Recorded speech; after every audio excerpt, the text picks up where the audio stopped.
Студия «АРДИС» представляет аудиокниги.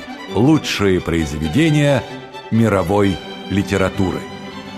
Подробную информацию об аудиокнигах студии «АРДИС» смотрите в интернете на сайте www.ardisbook.ru.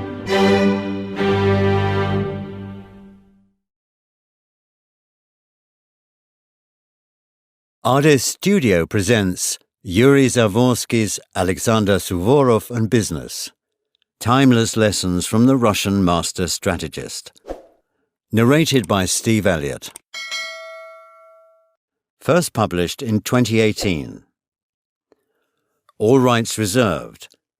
No part of the electronic version of this book may be reproduced in any form or by any means, including posting on the Internet and in corporate networks for private and public use without the written permission of the copyright owner. Here lies the wisdom of centuries old. Here flows the firmness of valiant hearts. Here saves, with deep devotion, Father, all that he wishes for his son. Alexander Suvorov. Part 1. Act outside the box. Preface. Alexander Suvorov, Russian military general, is known to have spoken 7 languages, including Turkish and Finnish. He was an expert in military history, a brilliant mathematician, and never lost a single battle. The wisdom of this distinguished strategist and tactician of military art finds practical applications in any business. Suvorov's strategy is the key to success. Some of the famous general's ideas will be considered in this book through the prism of the business environment. I hope that entrepreneurs will appreciate the parallels drawn and will learn many useful lessons from Suvorov's covenants. Yury Yavorsky. Alexander Suvorov. In none of your actions whatsoever shall you plainly reveal your ambitions. Charge at a bear with a heavy hunting spear. Never flush out a wolf without backup. Where determined to prevail by expending minimal resources, set a baited snare or arrange a trap. Here is my take on these instructions. An entrepreneur should be very particular about disguising their plans and the tactical scheme of future business moves aimed at conquering the market.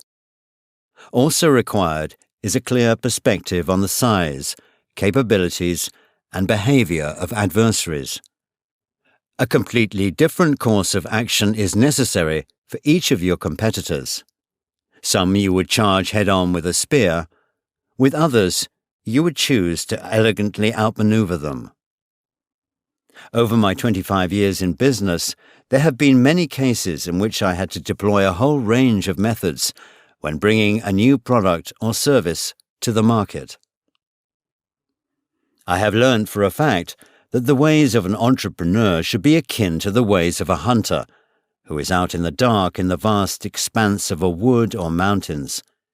He never knows what the beast competitor has been plotting, or what surprises lie there in the thicket of the market, or whether the vision of the hunting entrepreneur will feed him, his family, and his team, or whether he will be able to get enough meat to last him until the next fortunate bag of game.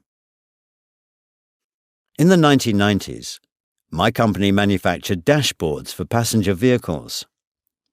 Browsing car spares at a marketplace, I stumbled on a seller who had assembled dashboards complete with a full set of instruments on offer, including the wiring for all requisite connections to other car parts.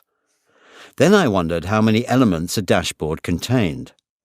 The answer was just over 100. The next step was to get quotes for all those component parts individually. That was a time when vendors sold spares in the open, literally in a field, laying out their merchandise straight on the ground or on small tables. quite similar to what one sees at flea markets today.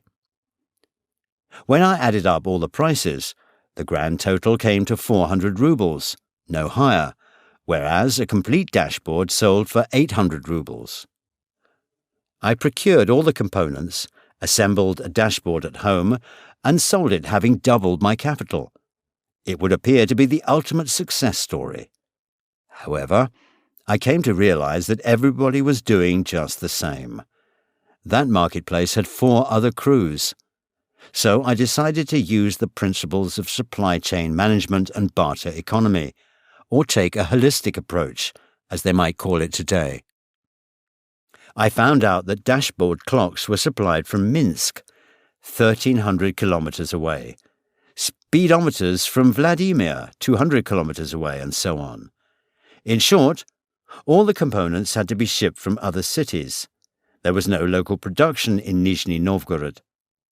Having asked around at various factories, I saw I could trim the fat off the dashboard cost down to 200 rubles. Then, at the marketplace, I offered vendors who carried speedometers to swap 2 for 1 clock. I got those clocks by going to Minsk myself. I arranged with other sellers to exchange plastic parts that I bought in a town near Nizhny Novgorod for rubber parts, which some sold by weight, not by piece. My partners were able to expand their product range with no additional investment, and I was able to drive the dashboard cost down. At a cost of 100 rubles, I started selling the dashboards for 400 rubles at new sales outlets that bore no relation to me at all. This made all 4 of my competitors cease assembly operations. I understood that they would need 2 or 3 months to regroup and resume dashboard production. I decided to go with the 400 ruble offer for a bit longer, and simultaneously limit supply to 1 or 2 units a day, forcing sellers to take pre-orders and create lines, what people today might call generating deferred demand. After a month, I started raising the price by 100 rubles every week. Even with a 1,200 ruble quote, I was getting a few months' worth of pre-orders. My competitors never saw what was coming, though. They were simply happy that dashboards were selling for 1,200 rubles, resumed their makeshift assembly operations, and set similar prices. Today, these recollections cannot but make me smile.